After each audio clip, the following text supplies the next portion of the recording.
Hi Mops, I'm Candace Cameron Bure, and I wish I could have been there with you this weekend at MOMcon, but I'm filming my new Christmas movie right now. So instead, I invited Mandy to come to LA so we could have a chat and share it with you. Okay, so Candace, you famously were a working woman, and then you moved into being a stay-at-home mom, and then transitioned into being a working mom. And I heard you say once that the key to contentment in each of those situations is recognizing that you are in the perfect spot at that time of your life. And so how hard was it to make each decision and then navigate the transitions of each different scenario? I think each scenario is different in that time in your life, whatever you're transitioning to. So when I've been working since I was 5 years old, and when I transitioned into wife and mother at 20 and 22 years old, having already had an entire career, that was a difficult transition for me because I went from not only working every day, but being in an adult world, which is pretty opposite of what most people go through at that age, and then transitioning into full-time stay-at-home mom. It was difficult in that I had to find my surrender in motherhood, and it took a few years.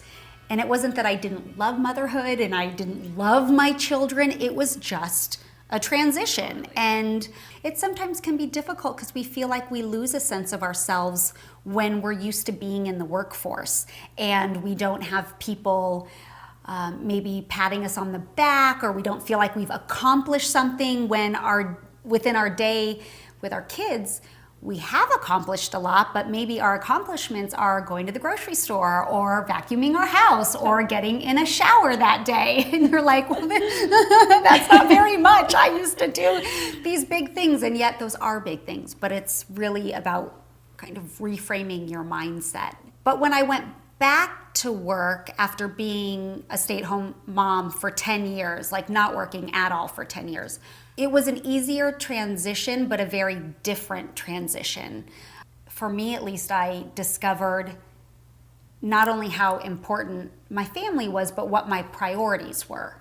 Because then it wasn't all about the work, because my family for me needs to come first. So how do you decide what you say yes to and what you say no to? I think that part's gotten a little easier as my children have gotten older, and even as I've settled in my career. And I'll be honest, this interview, this time with you, this was important to me because I know that as a mom, whether you're a working mom, stay-at-home mom, we need one another. We need our support.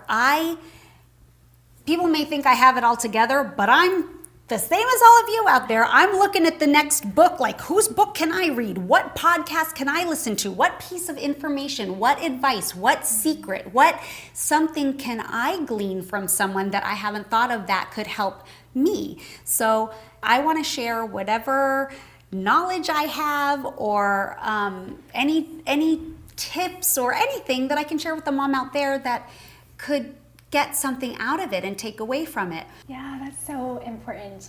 And I love how you talk about how we really do need each other. Like, we need to hear from one another that we don't have it all together and we're all just figuring it out as we go. Okay, so one new project that you have coming out really soon is your new book, Candace Center Stage. It's adorable, kids book. Yeah. What made you want to write a kids book in the first place? So I have 3 kids, and they are 20, 18, and 16 years old. Crazy. I am almost an empty nester. But my dream of writing a children's book started when I had my daughter 20 years ago. And that was the first book I ever wanted to write. I loved reading to my kids, as I'm sure so many of you do too that are out there listening. And I always dreamed of writing a children's book one day. So it's funny that this will be my 7th book that I've written, but it truly is my very first dream come true. And so all the moms out there who at this moment have a dream, it might take 20 years, but Totally. it can totally happen. Absolutely. You just have to, I think you have to dream big, you have to work hard, and you got to pray harder. That's really my motto. So the book comes out October 16th, but But at the HarperCollins booth at MOMcon, you guys can get my book today. It's actually there. You guys will be the first ones to get it. Otherwise, you'll just have to wait to get them in store or pre-order online. Yeah. What's the message you want kids to take away? The book is just about being yourself. This is about Candace, a little girl that loves to dance, but she likes to shake and shimmy more than do plies and graceful leaps in her ballet class. And that's the message. It's just be yourself, and and keep trying, and don't be afraid to fail. That's one of the biggest lessons I've ever learned in my life, not only as a young girl, but as a woman today, is don't be afraid to fail. That's awesome advice. I saw another piece of advice you had, I think it was in Kind as New Classy, and you talked about how one of the greatest gifts we can give to ourselves is to ask for what we want, ask for what we need, which is such a hard lesson. Yeah. How has asking for what you wanted played a role in your career? It is a really big lesson for all of us to learn. But I've recognized that, especially in business and even with my children, nobody is going to work harder for me than me. I can, tell people to ask, even if it's my girlfriend, well, can you go ask for me? Or maybe you could, but they're never gonna say it. They're never gonna do the job that you would want for yourself. I feel like it's like cleaning your house. I feel like nobody's gonna clean my house as good as I'm gonna clean it. Nobody's gonna put the dishes in that dishwasher the way I'm gonna put them in. That's my pet peeve. I'm just like, don't touch my dishwasher. I will do the dishes. Are you a knives up or a knives down? I'm a knives down. Yeah. Okay, I could get on a whole dishwasher tangent of how to place the dishes in there. Placement. Oh my goodness. But when you have that thing like someone just isn't going to do as good of a job, and it's not so much about a control issue, it's just knowing that no one's going to fight for you the way you can fight for yourself. And so I have learned just to be confident in asking for what I want. But in that confidence, I am always kind, and I am always respectful, and I'm always okay if the answer's no. But it doesn't mean I have to accept a no the first time. Yes. Okay, I'm a big fan of the She Wolf Pack. Yay! So let's talk about, how do you cultivate friendships when life just feels crazy busy? I know in one of your books you talk about how your friend Jeffrey just texts you every once in a while, need anything, which is such an easy way just to check in with people and tell them, hey, I'm thinking about you. So 2 questions. How have you cultivated your She Wolf Pack, your personal people, over the course of the years? And then second, do you have any tips for how to just work on friendship when life feels crazy? My best friend Dillany has been my best friend since we were 15 years old. So it kind of goes to show you that you keep your people. I keep my people, because when you find good ones, you have to, and you have to invest in those friendships. And of course, there are always seasons that may get a little busy, and you might not talk quite as much, or might not be able to be there for one another quite as much, but you have to invest. I think because of the position I'm in, I meet a lot of new people, and I don't always know everyone's motive. And sometimes people just might think we would be best friends, but they also see the Instagram version of me, which really is me, but you're still seeing the best of me. Come on, I'm not sharing my crying, well, actually I do share some of my crying moments on Instagram. I thought it was hilarious when you shared about your Diva Cup experience. Oh yeah. I know, I shared about my menstrual right cup.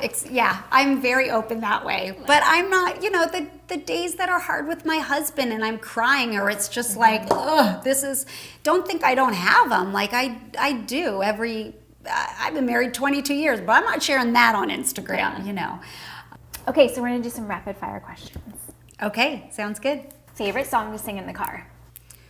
I'm just obsessed with Shawn Mendes right now. The whole entire album. I keep talking about it. It's been months and months already, and I can't. It's still my jam. The whole album. Okay, strangest thing a fan has done. I autographed a girl's arm, and she went and had it tattooed. No way. Best thing that's happened this week? Our show got nominated for an Emmy. Woo! Fuller House. For sure the best thing that happened this week. We didn't win it, but that's okay. Yeah. It was a pretty big deal. Favorite show to binge watch on TV? The Office.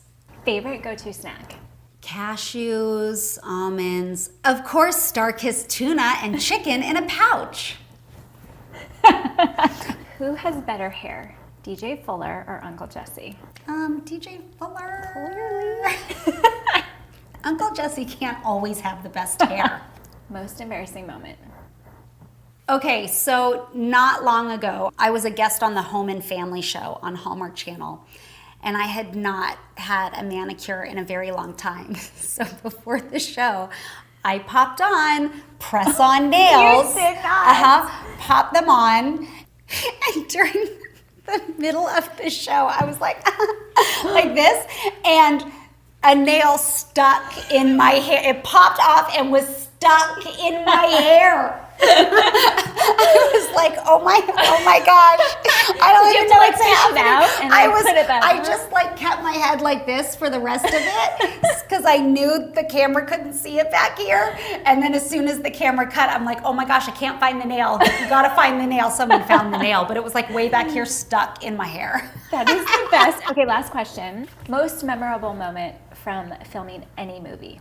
I think my favorite thing ever was when New Kids on the Block were on Fuller House. I'm so jealous because it was a huge dream come true for Andrea Barber and me. Andrea and I were like in dreamland all week, and we turned into giddy 13-year-olds and had so much fun with them. And I mean, we've known them for years, but they were such good sports, and it was a dream come true. One of my favorite parts of Fuller House is how when the doorbell rings and everyone yells out, it's always open. Yeah. How do you cultivate hospitality to the people around you in your everyday life?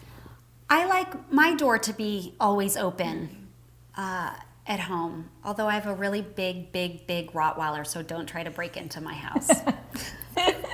It's never about the stuff that we have or it being perfect or fancy or I have the right food or it's like, no, it's just about the friendship. It's about the conversation. And I like to keep it on the small side too. So whoever is over, I really get to spend time with those people. And I'm trying to get a little more bold with my neighbors too. That's another one. It's a little harder to be hospitable to people you don't know as well. Yeah. And that takes a little courage to be like, hey neighbor, I'd like to invite you over Totally. for dinner. And I'm still working up my courage on that. But ask me next year, I'll have had to have, I have very nice neighbors, So fun. Okay, last question. Okay. Do you have any morning or evening rituals that you do every day to help cultivate your faith? Well, my prayer life is very big, and I have to start my day off in prayer. Otherwise, the days that I don't, I can feel it my whole day. And I'm a prayer throughout the day. It doesn't mean that I'm, going off into a room or getting on my knees every day, but I'm literally talking to the Lord all day long. And obviously reading my Bible. I mean, I share that a lot too on Instagram and read that. And I love using that as a tool to share the gospel with people and read the Bible that may not pick one up in their real life. And I have had so many comments from people that have said like, thanks, I don't read the Bible, I don't even believe in it, but it's so soothing to hear it and it's so positive to hear it. And to cultivate my faith, it's all the normal things everyone else does. I go to church on Sundays. We're, a praying family, and we just try to live it out most of all and just walk the walk that we're talking. Yeah. Candace, thank you so much. It is such a pleasure to spend a couple minutes with you chatting. You are so welcome, and thanks for coming out here. I appreciate it. And thanks, everyone, for listening, and I wish I was there, but I hope to see you next time.